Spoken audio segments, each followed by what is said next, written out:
Day 4 of pre world cup talks. ഞാൻ സംസാരിക്കാൻ പോണത് ഒരാളിനെ കുറിച്ചാണ്. ആളിനെ ഒറ്റ വരിയിൽ ഡിസ്ക്രൈബ് ചെയ്യണമെങ്കിൽ Prince who never became A king. മനസ്സിലായി കാണുന്ന നിങ്ങൾക്ക് മറ്റാരുമല്ല, നമ്മളെ ബ്രസീലിയൻ ലെജൻഡ് ആയിട്ടുള്ള, അതായത് നമ്മൾ പറയാൻ പോണത് നെയ്മർ ജൂനിയറെ കുറിച്ചാണ്.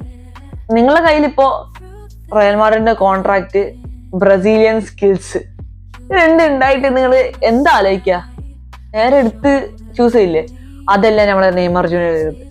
നെയ്മർ ജൂനിയറിന്റെ ഹോം സിക്നെസ് കാരണം 14 വയസ്സിൽ റയൽ മാഡ്രിഡ് ജോയിൻ ചെയ്യേണ്ട ഒരു അവസ്ഥയിൽ കുറച്ച് മാസങ്ങളൊക്കെ കളിച്ചിട്ട് അങ്ങനെ നേരെ തിരികെ ബ്രസീലിലേക്ക് വന്നതാണ്. ബ്രസീലിൽ വന്നതിന് ശേഷം അവിടെ സാന്റോസ് ചേർന്ന് പിന്നീടാണ് ചരിത്രം ഉണ്ടായത്. ബാസയിൽ ചേർന്ന് MSN ട്രിയോന്റെ ഇപ്പൊ ഒരു കളിക്ക് നേരെ PSG പോയി PSG ഡോമിനേഷൻ ചെയ്യാന്ന് പറഞ്ഞിരിക്കുമ്പോഴാണ് അങ്ങനെ ഇഞ്ചുറികളും അങ്ങനത്തെ കാര്യങ്ങളൊക്കെ ആയിട്ട് അങ്ങനെ നെയ്മറിന്റെ ഡൗൺഫോൾ തുടങ്ങി. അവിടെ നിന്ന് പിന്നെയും റൈസ് ആവാൻ എത്രയോ നോക്കിയിട്ട് ഇപ്പോഴും കിട്ടില്ല.